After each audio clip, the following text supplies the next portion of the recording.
funcionarios del Banco Mundial, con el Ministerio de Economía, Ministerio de Hacienda, para discutir qué tipo de medidas se pueden tomar para tener un crecimiento económico inclusivo en la República Dominicana, es decir, un crecimiento económico más equitativo, un crecimiento económico que le permita a una mayor cantidad de población recibir las bondades de esa expansión del valor agregado. Y debemos comenzar, cuando se habla de crecimiento, explicando qué es el crecimiento. ¿Crecimiento de qué?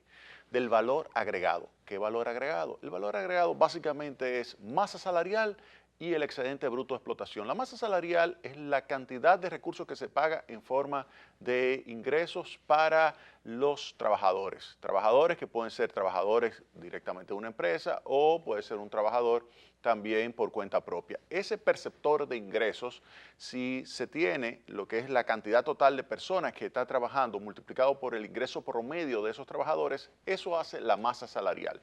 Además de esa masa salarial, entonces el valor agregado lo compone lo que es el retorno del capital. El retorno del capital es, usted tiene una empresa, ese es su capital, y usted tiene un grupo de trabajadores, usted le paga el salario a los trabajadores, esa es la parte de masa salarial. Y la parte que usted tiene como beneficio, beneficio bruto, es el excedente bruto de explotación. Todo eso junto sirve para crear lo que se denomina como valor agregado. Ese valor agregado, cuando se modifica de un año a otro, entonces se denomina crecimiento económico. Si se calcula en forma relativa, es decir, lo que se tiene de ingreso total de la economía o valor agregado total de la economía en el año 2018 versus el año 2019, versus el año 2017, dividido, ¿verdad? Menos 1, eso sería el crecimiento relativo. Pues bien, ese crecimiento económico, muchas personas dicen que no se nota, algunos dicen que eso es ficticio, que eso no es real, porque a ellos no les llega las bondades de ese crecimiento económico. Entonces, vamos a dejar de lado lo que es el tema de, bueno, en qué lugar están, en qué sector están, qué tipo de preparación tienen. Voy a dejar eso de lado y me voy a enfocar primero en los elementos que explican lo que es ese crecimiento. Pues bien, ¿qué es lo que ha sucedido a lo largo de la historia? A lo largo de la historia se ha determinado que aquellos países, aquellas economías que más rápido crean valor agregado, son las economías que tienen instituciones fuertes, instituciones inclusivas, es decir, instituciones que promueven la creación de riqueza y donde toda la población se beneficia. Y en ese sentido, hay un libro que se los traigo aquí ya, es un clásico, se denomina ¿Por qué fracasan las naciones? Escrito por dos profesores, Daron Acemoglu y James Robinson. Daron Acemoglu es un profesor de MIT y no me cabe la menor duda de que será en algún momento premio Nobel de Economía, Daron Acemoglu. Y James Robinson es un cientista político y economista, profesor de Harvard. Ellos dos escribieron este libro que es más o menos una recopilación de varios papers, de varios estudios que ellos estuvieron publicando y que finalmente pues recolectan en este libro que ya tiene varios años, ya se ha convertido en un clásico entre aquellas personas que lo alabaron y escribieron sobre él. Este libro cuando salió estaba Kenneth Arrow, que falleció no hace mucho tiempo, premio Nobel de Economía, Gary Becker, también premio Nobel de Economía, profesor de Chicago, Peter Diamond, premio Nobel de Economía, Niall Ferguson, Francis Fukuyama, también Ian Morrison, Danny Roderick, que es profesor de Harvard, Michael Spence, también que es un premio Nobel de Economía, Robert Solow, también premio Nobel de Economía. Todos ellos alabaron muchísimo este libro, lo cual significa que es un libro que de verdad aporta mucho. Y hace un aporte significativo porque se va a la historia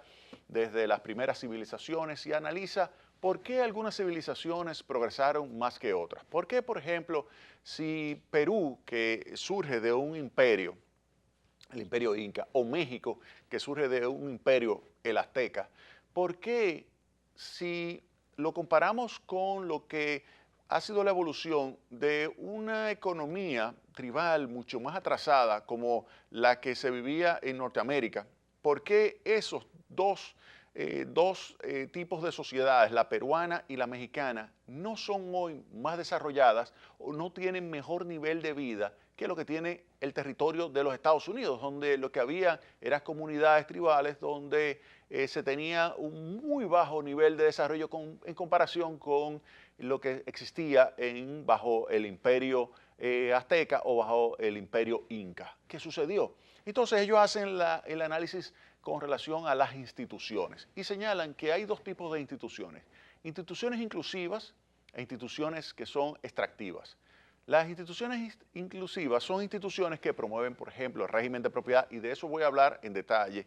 Promueven el nivel de educación promedio de la población, promueve y nivelan el terreno de juego para los agentes económicos, promueven la innovación y nuevas tecnologías, promueven también lo que es la competencia, promueven el crecimiento, a su vez, tanto acumulación de capital como de mano de obra. Esas son las instituciones inclusivas. Las extractivas son, en cambio, aquellas que llegan y sacan los recursos y golpean a la población y la dejan de lado y no le dan beneficios de lo que es el crecimiento económico. Esas son las extractivas y son sumamente dolorosas para la mayoría de la población. Y señalan, por ejemplo, a lo largo de la historia, cómo sucedió que en Perú se establecieron instituciones extractivas, mientras que en el territorio de los Estados Unidos, de lo que hoy se conoce como Estados Unidos, primero, recuerden, estaban esas tribus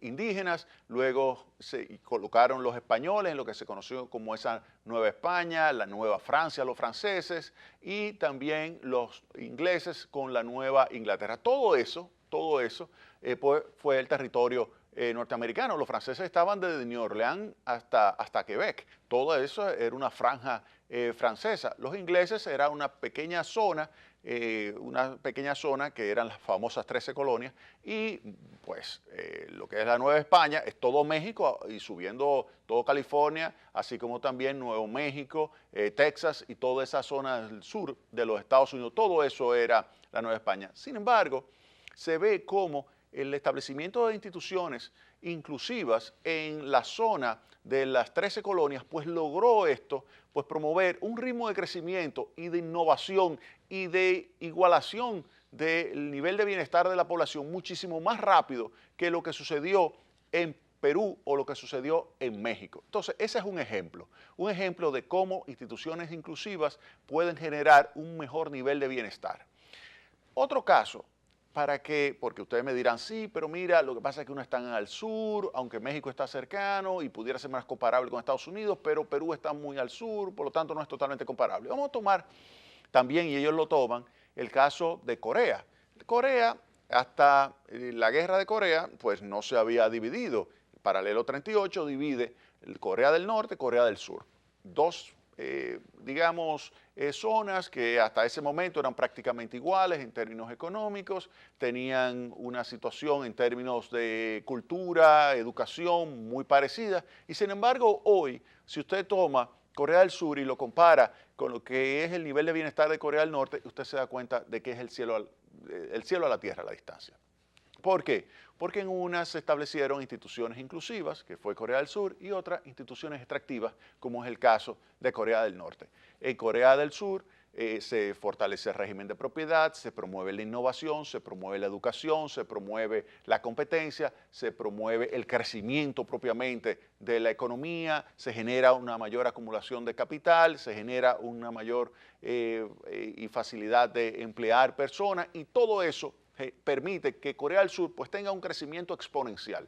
Corea del Norte, sin embargo, tiene un régimen militar muy severo, pero con instituciones extractivas. No es por ser el régimen militar el que gobierne, no, es porque establece instituciones extractivas donde solamente una pequeña élite es la que se beneficia de lo que es el valor agregado que se crea en esa economía. Y ahí vemos entonces cómo Corea del Norte se queda atrás y Corea del Sur puede desarrollarse más.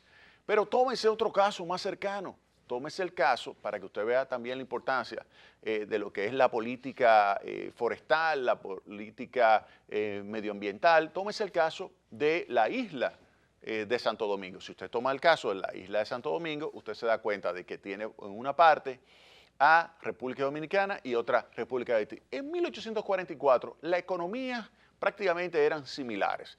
Las dos economías tenían más o menos el mismo nivel de ingreso per cápita. Recuerden que acabamos de salir de 22 años de dominio haitiano y en esa situación teníamos más o menos el nivel de vida similar. No obstante, había élites en la parte haitiana que tenían un mejor nivel de vida que las élites dominicanas. Pues bien, ¿qué sucede a partir de ahí? Instituciones relativamente inclusivas en el lado dominicano y instituciones muy extractivas en el lado haitiano.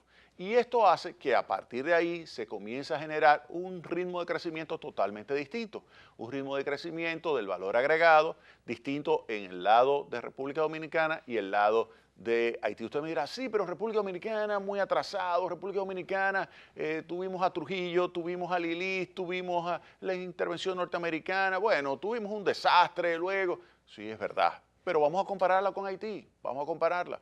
Recuerde que en 1844 le digo que era más o menos el mismo nivel de ingreso, el mismo nivel de ingreso. Sin embargo, hoy Haití representa alrededor del 12 o 13% del nivel de ingreso que el que tiene República Dominicana. El nivel de valor agregado, Producto Interno Bruto, como usted le quiera llamar, o el nivel de ingreso per cápita, porque tenemos la población muy parecida, cuando usted lo analiza y lo compara, 12, 13% es lo que tiene Haití con relación a República Dominicana. Entonces, cuando usted ve esa situación, usted dice, ah, pero entonces hay un problema. Sí, el problema es que Haití, las instituciones son instituciones extractivas, las instituciones económicas me estoy refiriendo, y en República Dominicana las instituciones económicas son más inclusivas que las de Haití. Entonces, ante esto, que ya se ve que son ejemplos que, vuelvo y señalo, en este libro se colocan por qué fracasan las naciones, ya está en castellano. Esta es la primera edición, ya hace varios años, que salió. En ese momento lo revisé para tomar notas de clase para los muchachos, aunque mis clases son de economía matemática, lo que hago es ponerle ejemplos utilizando este tipo de literatura, de aplicaciones, y entonces lo matematizo, este tipo de literatura. Este es del año 2012, ya hay versión en castellano, o sea que usted puede encontrarla en la librería sin ningún tipo de problema. En la librería Cuesta usted puede encontrar por qué fracasan las naciones, de Daron Acemoglu y James Robinson. Y entonces, en este libro se explica con mucho detalle eso que le he señalado de la importancia de instituciones que permiten ese crecimiento inclusivo. Vamos a ver ahora en detalle lo que eso significa. Vamos a la pausa y retornamos en breve. Más Tecnopol.